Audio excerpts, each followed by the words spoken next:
Hey everybody, welcome back to Video Game. So today we're going to continue the series on Analog in Your Pocket. Are you just happy to see me? And today we're going to be talking about 3 arcade platforms I'd love to see cores for on Analogue Pocket to be able to play handheld on the go. Because for as many amazing arcade cores as we have on Pocket, some ported from MiSTer, some developed for Pocket itself, there are so many games and boards out there that have so many amazing hidden gems. It definitely would be a benefit to have them on Pocket. So we're going to go over 3 of my top picks. Before you get too far involved, do me a huge favor down below, hit like and subscribe, ring that notification bell, definitely helps us out. And if you feel something kind of want to support the channel, I got a Patreon link down below as well. But right off the top, the IGS PGM is one of my favorite arcade boards of all time. I collect real hardware and carts for it, and it has so many incredible games. It's not as deep of a library as something like the Neo Geo AES or MVS, but it's extremely similar hardware, so it's something that would definitely work on Analogue Pocket. And that is something I would love to see come over, because there are probably like 35-40 games on the PGM. Some of them are amazing, and obviously you're looking at Garo Mark of the Wolves here, but I'm just giving you an example of how similar this hardware truly is. It's basically an upclock Neo Geo AES with some additional hardware on it. IGS was basically trying to make a more budget-friendly arcade system for Asia. It was made in Taiwan, and there's just so many incredible games for this platform, none of which are currently able to be played on FPGA. And since they are all arcade releases, basically the longest game is going to take you about 35 minutes to play through, so it's great for that handheld on-the-go gaming. There's also a ton of Cave bullet hell shmups on the platform as well, because Cave released a lot of their games on the PGM back in the day, and getting more Cave content on Pocket would be great. Sure, in handheld, in Tate mode, it is a little bit of a small screen real estate, but docked with a great arcade stick, this would be something that would absolutely be awesome, because I understand it's just one of those things. Tate shmups on a handheld can be a little bit small, but this is the type of stuff I would love to see come over to Analogue Pocket. There's so many amazing shmups, platformers, and especially fighting games. Something like Martial Masters here is the counterpoint to Street Fighter 3. It's got amazingly lush animations, a totally fun fighting game engine and mechanic system, and it is just one of those titles that I feel like 99 out of 100 people have never played or even heard of before. Or Spectral vs. Generation did get a port to PlayStation 2, but the best version is still on IGS PGM, and imagine being able to play all of this stuff on the go on Pocket. And I am just picking cores for this video that I presume and believe would work within the Analogue Pocket's hardware. I'm not trying to say anything here that would be definitive, but all of the 3 platforms I'm showing you here should be fine on Pocket. You've got beat 'em ups, you've got so many fun games.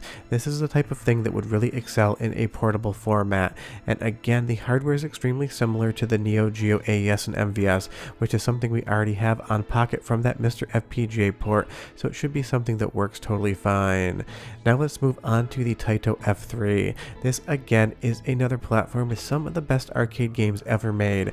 Bubble Symphony remains one of my favorite games of all time as far as arcades are concerned, but again, there's so many amazing titles on the board. Shmups like Darius Gaiden here, sure they got ported to Sega Saturn, but we don't have that on Analogue Pocket, just on MiSTer FPGA. As of the recording of this video, there is no MiSTer handheld yet, so it's not anything we can take with us. So a Taito F3 core would be a lot of fun in handheld mode or in docked, and that really is the exciting part about the future of FPGA gaming. For as many cores as we have, there's so many other boards and platforms out there that would work on the current hardware, just no one has come around to build them yet. And before you leave the comment and just tell me down below, why don't I just do it myself? It's not my skill set, but every time I mention something that would be good, someone has to make the learn how to code comment in the bottom, so if you want to do that, you still can go for it. But there again is just a massive glut of titles on the Taito F3 that are absolutely amazing. Taito has such a good developer of arcade games back in the day. You've got sprite scalers, you've got shmups, you've got beat 'em ups, you've got everything under the sun, and it is a board again that has not seen any FPGA development, whether it's on MiSTer FPGA or the Analogue Pocket. And this one, if you could get it working, because it is cartridge based and all of the hardware is the same, you would have an instantaneous library of some amazing games. We're talking dozens upon dozens of titles on the Taito F3, and it is one of those boards that is extremely hard to deal with in real life because the sync rate is incredibly stupid, and it isn't fun hardware to actually collect.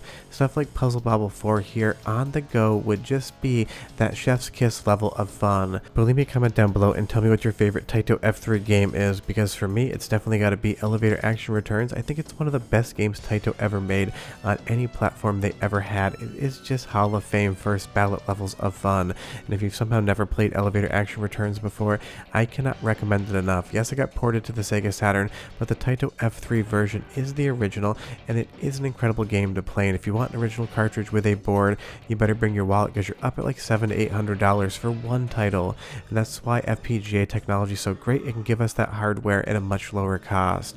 Now moving on to the third and final board I'd love to see in FPGA on Pocket is going to be the Konami GX. This is another classic board, very in line with something like the Taito F3. Now unfortunately on the GX side of things, there are variants to the board with additional hardware, so this would be one of the harder boards to actually stand up as an FPGA core, because there's 4 different add-on boards you can put onto a Konami GX to give them different capabilities, where the IGS PGM and the Taito F3 are basically bone stock across every single game that released on that platform. But imagine playing Salamander 2 on your Analogue Pocket, another classic all-time great shmup. This is the type of stuff that is still readily available to be ported over to FPGA.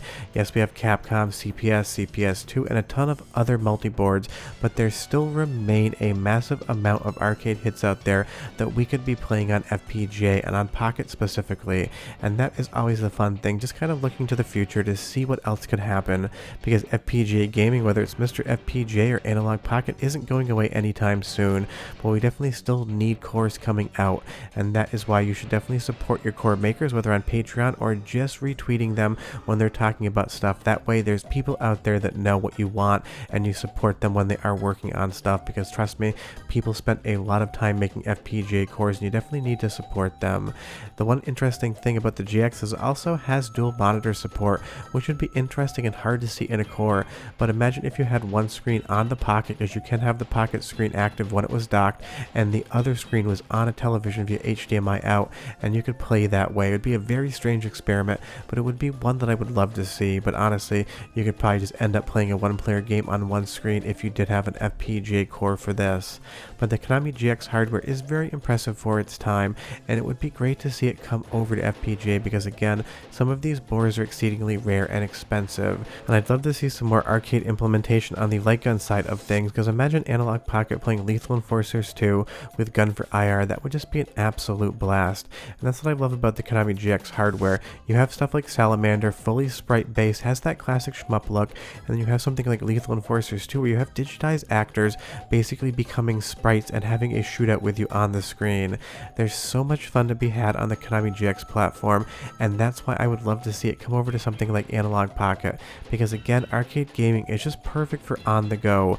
You play for something like 20 to 30 minutes, you see the end of the game, and that probably is your commute or your time you have on the couch where you have to get up and do something else. And obviously, as a big arcade collector and fan, I would just love to see more arcade cores for some of my favorite platforms actually come over to Analogue Pocket. But trust me, on the fighting game front on the Konami GX, you don't really have much at all. They definitely tried and failed many times Konami-wise to get an arcade fighting game hit there out into the market, but they were just never able to actually be able to pull it off. But there are some curiosities on the GX as well. Dragoon Might, definitely something you should check out just to see when a good idea goes wrong. But it would still be fun to play on the Analogue Pocket. Maybe somebody out there loves this game. Leave me a comment down below if you do. For me, it's just one of those titles I've never really been able to understand, even on very easy mode. It absolutely just destroys me every single time. But if I had to snap my fingers and make one board exist, it would absolutely be the IGS PGM. It has such an incredible library, so many fun games, and so many games that I feel like a ton of different people have never heard of before, or only heard of and never played. But tell me down below how many PGM games you have played, and leave me a comment telling me what is the one arcade core you would love to see on Analogue Pocket. Because Pocket still has a lot of life left in it, we're getting cores all the time, but there is still so much more room to grow out there. There's so many incredible platforms, whether it's the IGS PGM, the Taito F3, or the Konami GX that people would love to play in their Pocket. But short of that, that is our video for the week. Leave me a comment down below or leave me any questions you have, but I am done. I'll see you next time, and hopefully one day I can tell you at least one of these cores exists. Bye-bye.